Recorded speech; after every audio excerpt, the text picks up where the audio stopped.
Bismillahirrahmanirrahim. Assalamualaikum warahmatullahi wabarakatuh.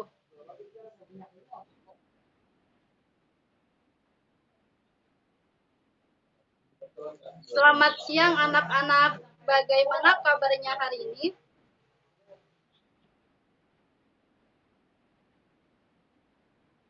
Alhamdulillah. Ibu harap kalian semua selalu berada dalam keadaan sehat walafiat. Alhamdulillah kita bisa berjumpa kembali pada mata pelajaran Sejarah Kebudayaan Islam kelas 9. Sebelum kita memulai pembelajaran kita pada hari ini, mari kita bersama-sama membaca doa dengan mengangkatkan kedua tangan kita. Bismillahirrahmanirrahim. Raditu billahi robba wa bil islami dina wa bi muhammadin nabiyya wa rasulah. Rabbi jidni ilman warzuqni fahman birahmatika ya arhamar rahimin. Alhamdulillah. Selanjutnya Ibu akan mengabsen dulu ya. Apakah hari ini semuanya hadir?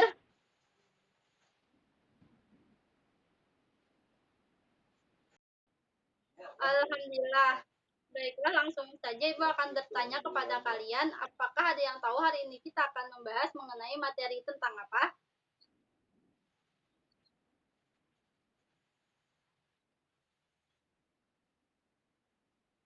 Iya, benar sekali. Hari ini kita akan membahas mengenai sejarah Islam di Nusantara. Dengan tujuan pembelajaran yang pertama, siswa mampu menjelaskan proses masuknya Islam ke Nusantara. Yang kedua, siswa diharapkan dapat membedakan teori masuknya Islam ke Nusantara. Dan yang ketiga, siswa diharapkan dapat mengamalkan sikap arif dan bijaksana yang dimiliki setiap muslim pada saat berdakwah di Nusantara dalam kehidupan sehari-hari. Baiklah, langsung saja di sini Ibu akan menjelaskan. Ibu akan menjelaskan mengenai sejarah Islam di Nusantara, yang mana mencakup dua pembahasan. Pembahasan yang pertama mengenai proses masuknya Islam ke Nusantara, dan pembahasan yang kedua mengenai teori masuknya Islam ke Nusantara.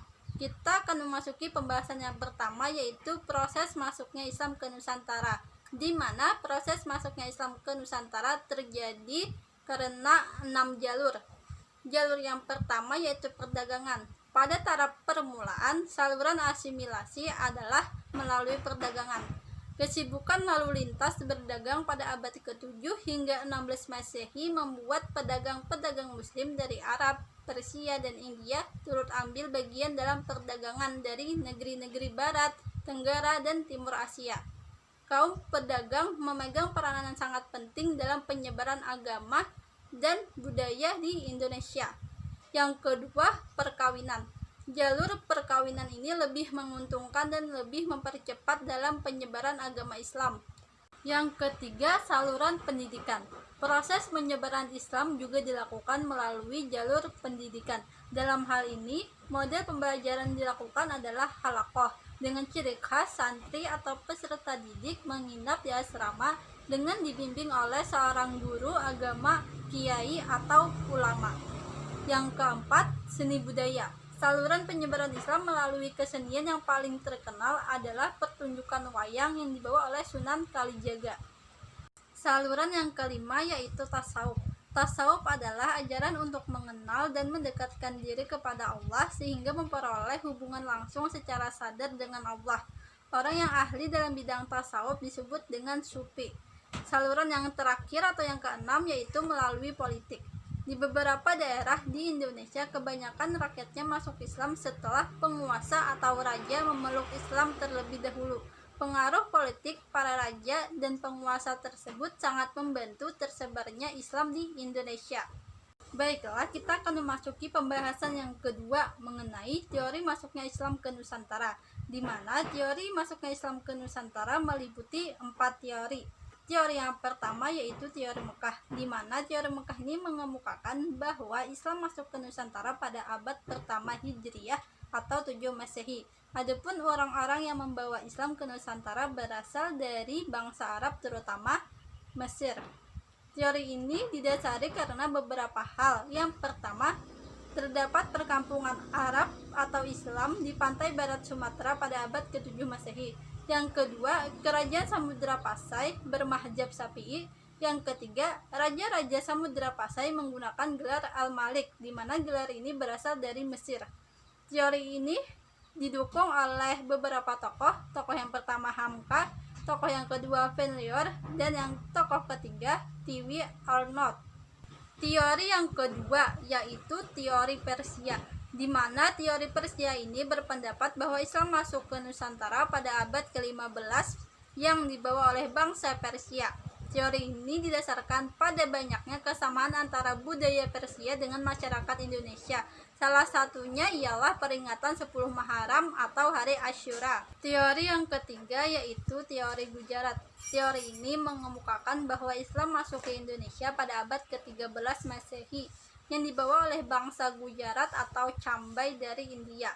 Dengan bukti salah satunya yaitu ditemukannya batu nisan Sultan Malik As-Saleh yang bertulisan angka tahun 1297 yang bercorak khas Gujarat. Teori yang keempat atau teori yang terakhir yaitu teori Cina, di mana teori ini mengemukakan bahwa Islam masuk ke Nusantara dibawa oleh orang-orang Cina dengan bukti-bukti arkeologis yang bisa dilihat dari bangunan masjid-masjid kuno yang dibangun sekitar abad 15 Masehi, yaitu Masjid Agung Demak, Masjid Agung Kesepuhan Cirebon, Masjid Agung Kudus, dan masih banyak lagi.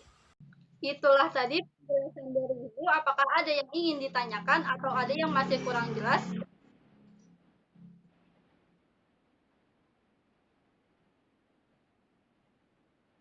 Alhamdulillah, semuanya sudah paham dan sudah mengerti.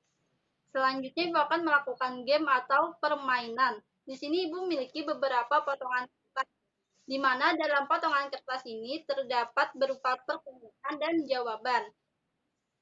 Selanjutnya potongan kertas ini akan Ibu bagikan kepada kalian. Tugas kalian mencari pasangan dari kartu yang kalian dapatkan. Ibu beri waktu 1 menit. Baiklah, 1 menitnya sudah habis. Dipersilahkan kepada yang sudah dapat menemukan pasangannya untuk membacakan.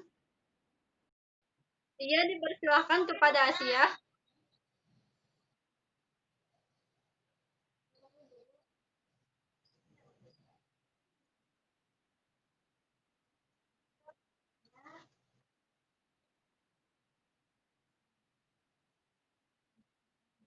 Ya, benar sekali. Selanjutnya kepada Helmina.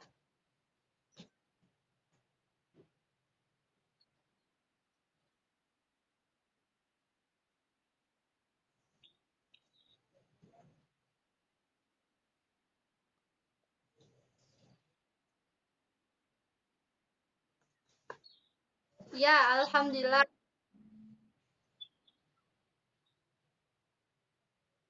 Ya, Alhamdulillah semuanya sudah membacakan. Selanjutnya Ibu akan memberikan evaluasi kepada kalian berupa soal, di mana soal ini terdiri dari 5 soal. Jawab di buku kalian masing-masing. Nomor 1, sebutkan jalur masuknya Islam ke Nusantara.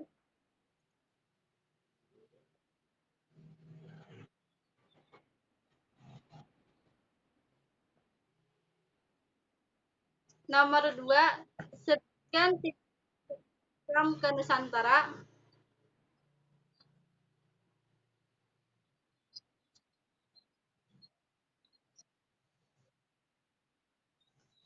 Yang ketiga, jelaskan secara singkat masuknya Islam ke Nusantara melalui jalur perdagangan. Yang keempat, bagaimana cara masuknya Islam ke Nusantara melalui suku budaya. Dan soal yang terakhir, jelaskan secara singkat mengenai teori masuknya Islam ke Nusantara. Jika sudah selesai, kumpul lewat WA Ibu. Baiklah, karena waktunya sudah hampir habis, maka dengan ini berakhirlah pembelajaran kita pada hari ini. Sebelum kita mengakhiri, mari kita bersama-sama menyimpulkan materi kita tentang sejarah Islam di Nusantara. di mana sejarah Islam di Nusantara ini mencakup dua pembahasan. Pembahasan yang pertama mengenai jalur masuknya Islam ke Nusantara, mana meliputi 6 jalur. Yang pertama perdagangan, yang kedua perkawinan, yang ketiga pendidikan, yang keempat seni budaya, yang keenam tasawuf, dan yang keenam politik. Sedangkan pembahasan yang kedua mengenai teori masuknya Islam ke Nusantara, di mana meliputi 4 teori.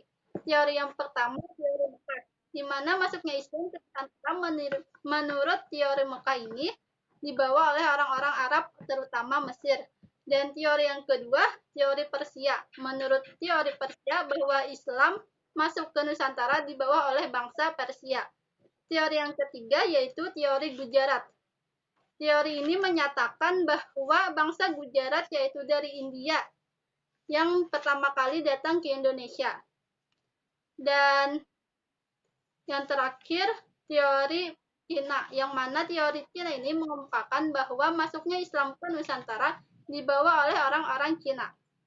Adapun hikmah atau pembelajaran yang dapat kita ambil dari materi sejarah masuknya Islam ke Nusantara yaitu sikap ramah tamah, arif, dan bijaksana yang dimiliki para penyebar Islam di Nusantara yang dapat kita sehari-hari. Mungkin sampai di sini dulu pembelajaran kita pada hari ini. Mari kita bersama-sama mengucapkan hamdalah. Alhamdulillahirabbil alamin.